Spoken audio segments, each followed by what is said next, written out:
We've always had a lot of fun. And then one of the biggest things about it is helping new people connect with each other. And so we like for people to share their information so they can get back in touch later. And we're running sort of a series now of the different authors who contributed to Thriving Beyond the Storm, which is a great book for entrepreneurs that Drew Becker put together back in August. And the second book is about to come out.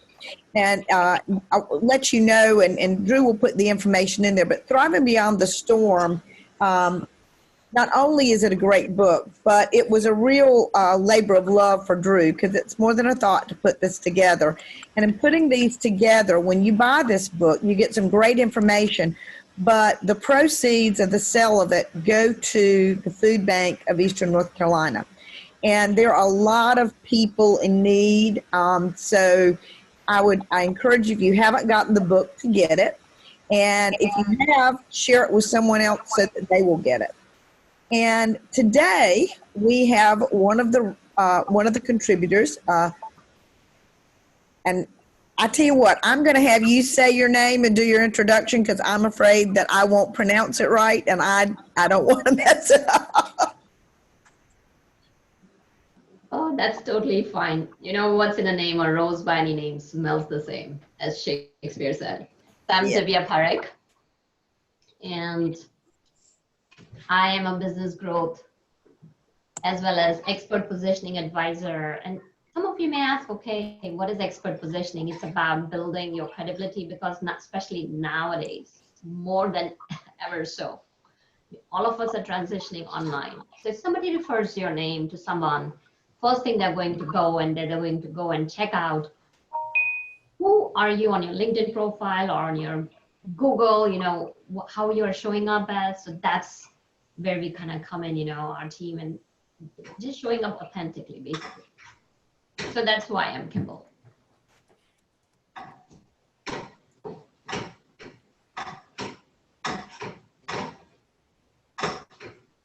I'm going to mute everybody out except for our speaker. Hang on a second. I've got a little bit of background noise. I can work.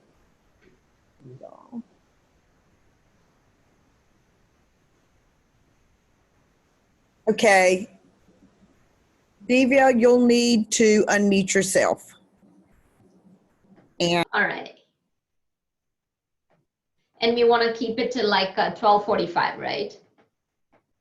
Awesome. So folks, first of all, thank you so much for joining us, because so many people are going inwards. And as Kimball mentioned, really, it's important to continue the connectivity thread, because the more isolated we become, the more critical it is to be together, whether it is in virtually. And I know sometimes, you know, it's not fun staying here, like sitting on the Zoom. And what I've found is that in some of my meetings, I'll ask for permission from people that, are you okay if I'm walking? And I'll be walking inside the house, or mix it up. And it's okay, as long as you're not wearing your jammies, or even if you're wearing your jammies, you know, just kind of standing up and having some fun with people. Like, so sometimes I have like a stand-up meeting calls where I'm standing up and somebody is also standing up. So just kind of mix and match. So today we want to talk about how to bounce back to success. And let's look at crisis that we are in currently. And I'm not going to talk about COVID-19. I'm going to talk about crisis, because we can talk about that, oh, there is no crisis, you know, we're just kind of talking about it. So it's important to have these tough conversations. One of the key things to keep in mind is that what's going on, not only in US, but globally, if you kind of take a look at, people have become a little isolated, whether it's through forced close downs or due to the fear. And that's a fact. It's a fact. And if you don't agree with it, that's totally fine, because we are going to be talking about mindfulness. And mindfulness is allowing the other person to be as they are. So that said, if you just kind of take a look at it, most of the people are feeling isolated. And I come from a science background, so I usually go into studies. There are a lot of studies that are showing that mental health, depression, and anxiety is on an all-time rise. There are multiple studies that are going on and showing that. So when I talk about crisis, it's not talking about pandemic. I'm talking about what has resulted due to isolation. And then if you take a look at globally, there's economic downturn. A lot of people have lost their jobs. And now we are talking about mental health. Then we are talking about social issues that may be going on. Then we may talk about political issues. And there's so many things. And then you are here, like watching news, or if you're on social media, and you look at that social media thread, somebody posts something in it, oh, there is like a whole barrage of people just kind of pulling each other down and creating that divisiveness. So folks, I don't know about you guys, but I'm done with it. And when I say I'm done with it is, I'm done with that polarization. I'm done with that divisiveness. And the key is like looking at what's an antonym for that. Why can't we be connected and be cohesive? Yeah, we can think differently. It's not about that all of us have to think in the same direction or think the same thing, because think about it. If all of us had been thinking the same thing since the dawn of human evolution, what would have happened? We would not have made the progress we have. We would not have different types of thought processes and different perspectives and all the progress that human civilization has made. So it's okay. Now, when we talk, so that's the crisis definition for me. And what has happened is that also during the crisis, people's patience has gone down. People are not as patient as longer before. People are jumping ship. Oh, this opportunities, it's not working out. This person is not great. So we are losing our resilience. We're losing our coping mechanism.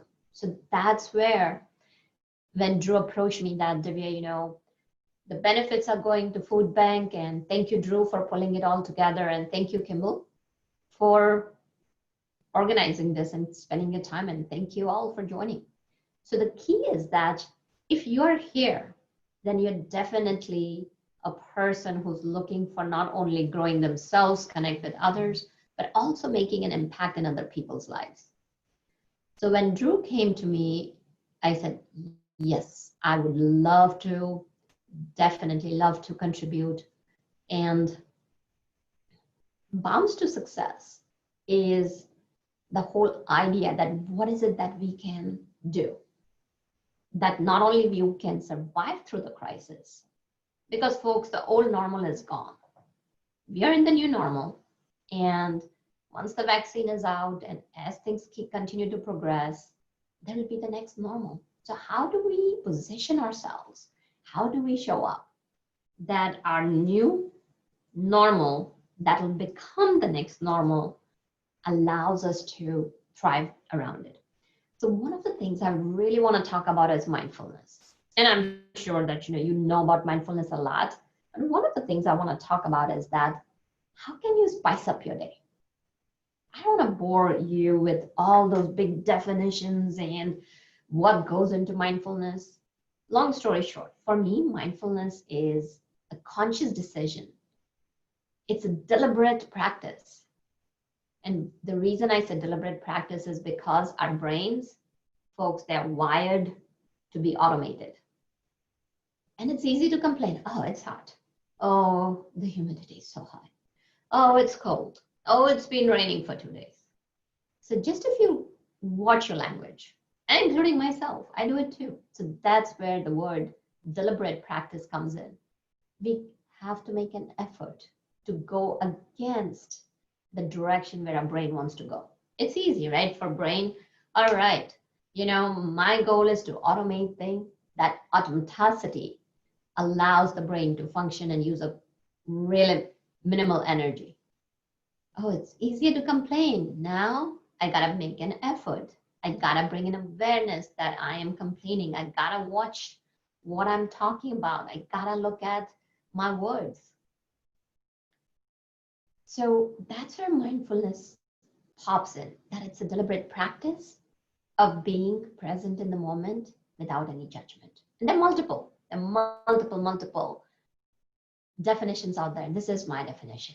And judgment, if you think that it's not going to happen, it's going to happen. It's inbred in us. And that's how we survive. Because if you don't make any decisions and if you're not judging the situation, it's just the connotation that we have made it bad. Okay, judgment happens. What's next? How can you put that pause? The key is to press a pause, folks. So many times what happens is like, if you're sitting and if you're working on your computer, you'll go for 2 to 3 hours and you won't take a break. So one of the things I want to do today is share with you some strategies, some simple to use strategies that you can put it in your daily practice and make your lives more stronger and continue to build your resilience every single day. It's not about like, oh, I'm going to go dig a well when there's a fire. It's about slowly digging that well so that when there is fire, you're ready for it. You already have a well. And always remember that just because you did your meditation or you did your mindfulness or you did your dancing or your exercise, your good holistic approach, whatever it is that works for you, that helps you sustain your energy and recharge your energy, it doesn't work if you don't continue to replenish it every single day. It's really critical to replenish it every single day. All right, so now what happens? Let's talk about why do you need to replenish every single day. It's like water, right? You're drinking every single day. And food, yeah, we can do fasting, but you can go without food for a whole lot of long periods. Similarly, for your energy. Similarly, it's important to connect with other human beings and it's important to recharge your energy. So I usually have a mix of few things in my day-to-day practice. So one of the things that I would invite you to do is that at the top of every hour or every hour, what you can do is download a mindfulness clock and it will do, as you said, the mindfulness clock or mindfulness alarm, it will ring. And what it allows you to do is just take a break for a couple of minutes. And when you take that break, there are different ways of bringing that awareness. And a lot of people don't like about the breath awareness. They don't like the senses awareness. We'll talk about a few different things that you can use. Sometimes you can just do a simple thing. Here. Look yourself in a mirror. And humor goes a long way. Now I gotta share with you folks, smile releases so many good, happy chemicals in our body. And there's a whole physiological loop. So when you're smiling, those chemicals are released and those chemicals are fed throughout your body. And there's a physiological feedback loop. And just check, when you're looking at yourself and when you're just smiling, you'll find your shoulders just relaxing on its own. Simple thing, having that. Then one of the things, as I talked about, during those couple of minutes, you can have some of those balls. So just kind of sitting and massaging your hands because you have been typing, and the typing can cause tendonitis or, fatigue in your fingers. And there are supposed to be nerve endings on our hands. And what this does is it's a nice massage. So you can either get some balls, you can get tennis balls, whatever you think works for you. And now let's say you have done that at the top of every hour. It doesn't have to be done. If you're in like a 2-hour meeting, you don't have to do it. But think about it. Right now, you're doing nothing. Versus if you start out every single day, that okay, 2 times a day, I'm going to give myself 2 minutes of mindfulness break. And I'm going to do something fun. I'm going to bring myself back where I'm grounding myself. And folks, you'll see the difference. It's something simple, easily actionable, easy to implement. And I really love to keep this because whenever I'm looking at this, I laugh at it. And I have got like multiple different gadgets where I've got like big glasses, and sometimes I'll do that in my meetings too. I'll just show up wearing big glasses with a mustache on it. And it brings smile to other people's faces. And it's just amazing. It breaks the barriers. It makes you connect. And of course, you don't have to do it, especially if you're talking to somebody who is a prospective client, and they'll be like, who is this person? I hope so they're mentally okay. And so once you're comfortable, and sometimes it also depends if that's how you want to show up and that's the kind of client you want, it's totally okay in deciding how you want to be perceived as, how you want to live your life, what are your core values. So that really, really helps. So we talked about the mindfulness. I want to talk about a couple more exercises. So a lot of people talk about, go ahead, close your eyes, do the breathing. I want to show you something very, very cool. And I'd love to invite Kimball to play along with me. Is that okay, Kimball? Sure, I love to play. Awesome. So now I want to share about, it's called, this is a term that I have coined, and it is just be aware and share. So now when I talk about be aware and share, can you take a look at me and just kind of share with me? So now what you're doing is you're bringing your whole focus. This is especially like this is I'm talking about, especially if you have coaching clients, or if you are sitting with your regular client, even if it's not a coaching client, or if it's somebody, your friend, your family, just kind of playing the game. It really, really helps to help not only center yourself, but helps center the other person.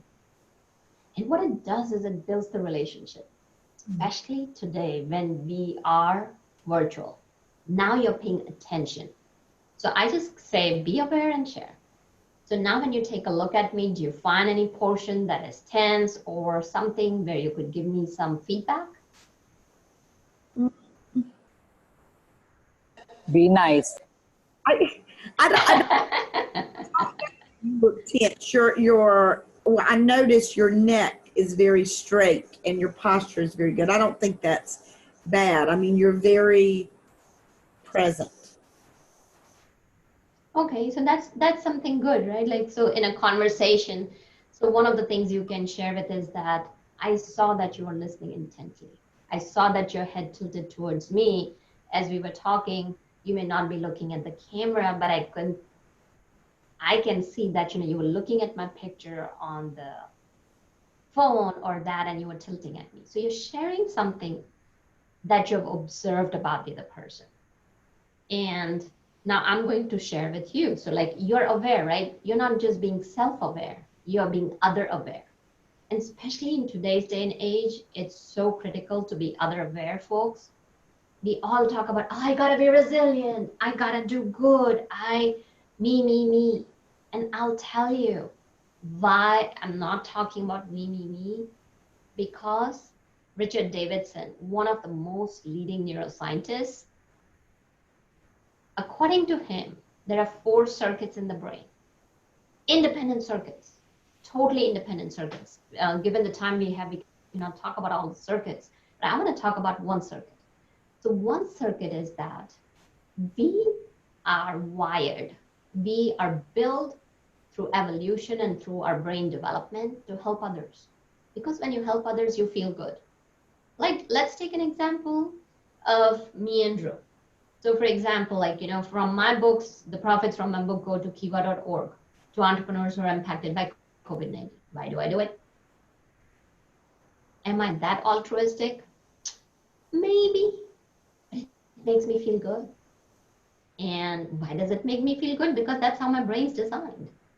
So similarly, when Drew mentioned that I want to do it, I guarantee you that helping others makes Drew feel good. He's an awesome, awesome person. One of the best people that I've had a chance to come across. That makes us feel good. So now that's where, like, when we are talking about other aware, it builds a bond. Especially when, and you can share, you can just ask if you're meeting somebody that, hey, you know what, as we go through it, would you be open to at the end of our session, at the end of our meeting, would you be open for just, as what we have observed, be other aware and share thing. And you don't have to do it. You can just do it with friends and family. So one thing that I noticed is that, Kimball, you're so nice, you're relaxed, and your poster or the sign, we are all in this together. That speaks volumes. So now if I'm giving you that feedback, then you have made an effort to put it in your bag. When I'm sharing with you, it tells you that your message reached me. And we all know that, yes, we have seen it, but it's the expression. And when you express, it's the same thing. Like, if you like a plant, oh yeah, plant is good. There's studies out there that show if you speak to a plant, if you play music, it grows. So similarly, connectivity grows when we share with other people. So yes, mindfulness, we talk about doing meditation, being self-aware. But the reason I wanted to share this with you is because here we are not just here to listen to me, but we are here to connect with each other aware. And so that's, I found it has really helped me connect with strangers. I'll just talk, like, I will tell them in the beginning that this is something I've started. Would you be open to doing that at the end of the session? And you can say no. And now what happens is that because I've mentioned it, that person is attentive, especially if they've said yes. So you're asking for the permission. You're not pushing anything on anyone. They're in the moment. So you're grounding yourself because now you're going to give some feedback to the other person. They're going to give you feedback. You're making an effort. It automatically happens. And as it goes, there are studies that show the automaticity happens between 66 days to sometimes over a year. So now you're building your habit, you're helping yourself and helping others. So that's one of the things I wanted to share. Then one of the other simple ones that you can do is, it's called sense mindfulness. Just pick one sense, whatever you want to pick. And I'd highly recommend not your eyes because in Zoom, you're always listening. You are always talking. I would say is have the touch. It's so interesting. Close your eyes and then you can take any object and just feel it. Close your eyes and feel it like, what's the texture? Oh, and then describe it to yourself. And what that's going to do is it's again going to ground you. 1 minute, folks, 1 minute. And if you add it up throughout the day, 10 minutes a day, and you will see the difference in your energy. And now this thing was made by my son, and I always keep it. So what happens is that when my eyes fall on something given to me by my loved one, I'm already going to relax. So that's one of the very simple techniques that you can keep. Have objects around you that give you joy and that give you pleasure. It really helps. So for example, like, I've got my book in the back. I put in a lot of effort into it because the whole reason, we talk about our why, the why of our existence. Why do we exist? Why do we do what we do? It's a constant reminder that I wrote that book because I see an influencer in everyone. And I want people to step not only to find their stage, but I want them to step onto that stage and own it. And every one of us can do it. And I want to share a story, one simple, quick story. So there were chickens on a farm, and there was Mama Hen and Papa Rooster. And right next to the barn, there was a tree, a pretty tall tree, I think it was a pine tree or ash tree. And there was a nest. And in this nest was a eagle couple. They had 2 to 3 eggs. And then something happened that an egg fell down from that tree. And by God's grace, the way it fell smack into a nest that was created by Mama Hen and Papa Rooster. And folks, this may not be true, okay? This is a story I'm telling, so not all the facts are going to be right. So the egg went and landed right there. Mama Hen and Papa Rooster don't know any different. They think this is part of their egg. They're taking such good care of it. A few days pass by, and everybody hatches out. They're little chicklets, and then there's a baby eaglet, and they're just kind of walking around. And this baby eaglet doesn't know any better, right? Doesn't know what else is going on. He's playing with the baby chicklets, and Mama Hen, Papa Rooster teach the chickens that you gotta put your head down and find your grain. They're not looking left, and they look around, but their whole focus is to get their food for the survival. They're looking down and eating, and of course they play around with each other and having fun. So as the baby eaglet grows, there's something that's missing in the baby eaglet. This yearning, this desire that something's not right. Even though the baby eaglet is being loved, he's got his brothers and sisters and mommy and daddy. Everything's perfect. He's getting food, he's well fed, everything that everybody needs for survival. Right there, good, really good. And yet, he felt suffocated. He felt imprisoned. That something was not right. His soul was crying. So one day the farmer comes, and farmer says, oh my goodness, this is not chicken, this is an eaglet. I need to do something. The eaglet needs to go fly. So he takes the baby eaglet and tries to help it to fly. Baby eaglet doesn't know how to fly. Baby eaglet does not know how to be himself. So as the farmer releases the baby eaglet falls down. Thump. And it gets hurt and it's wobbling, and a few days pass by. Farmer comes back again, takes the baby eaglet and puts it on the barn's roof, hoping that the baby eaglet would fly. No, it falls again. Thump. And it's hurt and it's upset at the farmer. Why is he doing this to me? And all these emotions are running through eaglet. Why is he being so nasty to me? I haven't done anything. And baby eaglet goes and tries to hide and stay away. So whenever the farmer comes, it will go hide behind the bale of hay. And so as it is, the soul was cramped. Now it's even more cramped because baby eaglet does not realize that somebody's trying to help. And then one day farmer's mother comes through, and she loves playing with the animals and cows and goats because she was of course raised on a farm.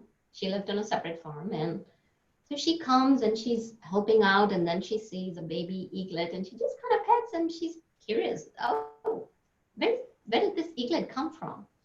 And then the farmer comes, and farmer says, oh, wow, mom, so good to see you. They hug, and he says, oh, this is amazing. That eaglet is out. I've been trying to look for it, and I haven't just not been able to find him. And mom says, what are you talking about? And he says, oh, I've been trying to help him fly, and he'll not fly. And see, check it out. So then he goes on the second level of barn, and then again tries to help the eaglet fly. And rather than flying, eaglet again falls down. And it hurts. And mom says, what are you doing, son? This is not the way to help him fly. So farmer looks at his mom and says, then, okay, if you are that wise, tell me. He's upset. He doesn't like being told by his mom that, oh, I don't know what I'm doing. So his mom says, just watch. She goes out, takes the baby eaglet and just turns the eaglet around.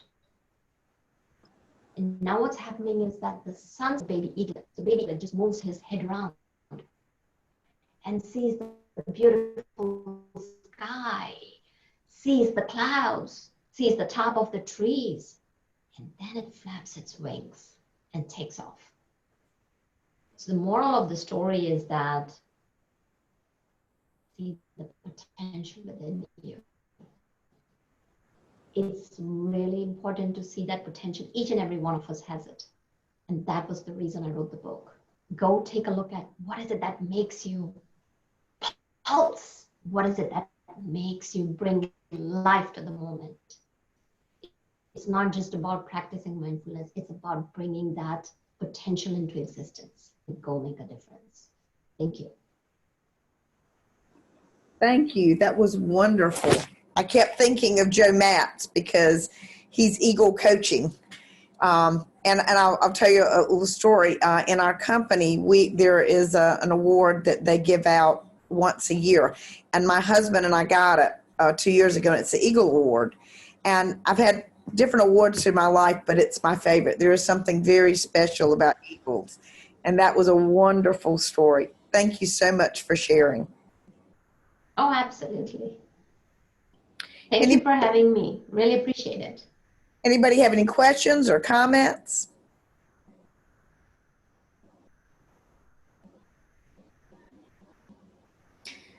Anybody got any announcements or events coming up? Tomorrow morning at 9, there is a Fuquay Verena Small Business. Thursday morning. I always think today's Wednesday. I know. It's Thursday morning at 9. It's a great group of people. It's on Facebook. We'd love for you to join us. It's another great place to do some networking. And I want to remind people that the Zoom link has changed for Thursday. So go ahead and look at the site so you can find out what that one is. Or if you're on the list, Tim will be sending out information with that as well. Yeah, thanks for that reminder, Drew. I did want to say thank you, Divya. I think it's really important that we, take that time and, for mindfulness, and we make concerted effort several times throughout the day to rebalance or reset. Oh, my pleasure. Yes, go ahead. No, I agree, Divya. It's very important. And as a meditator myself, I understand the importance of that. But what I like about your talk today is the reminder of something physical that you can look at, that you can touch, something that you like, something from a loved one like what you had that has an energy, or you ascribe to it an energy. Mm-hmm. And I think that's a really neat concept. Thanks. I agree. And I want to just add to that we're also cerebral doing all this Zoom stuff. Mm-hmm. That being able to get back in touch, feel your feet on the floor, grab an item that you have, do what Divya suggested with finding something and touching it and feeling what it feels like. I think those are all really good things to help us get grounded again. Thank you for mentioning those. Or like Kimball has suggested in the past, to, just go outside and walk and put your feet on the ground outside to, feel that electromagnetic, energy and ground yourself that way too. I totally agree. Can't get too many walks outside, that's for sure. Mentally and physically grounding is very, very important to the mind, body, and spirit. Absolutely. Totally agree. All right. Well, I want to thank everyone for joining us. Hope you'll come back again. We're here every Tuesday from 12 to 1 with a great speaker. Hope you have copied the chat so that you can get in touch with some people. And if you haven't gotten your copy of the book, I really encourage you to. And also share it with a friend. It is a wonderful book for entrepreneurs, and it is quite motivating. So, and it's a win-win because you'll be helping people out at the food bank. So I hope to see you again next week, and everybody have a great week. All right. Be well all. Bye-bye. Thank you. Thank you.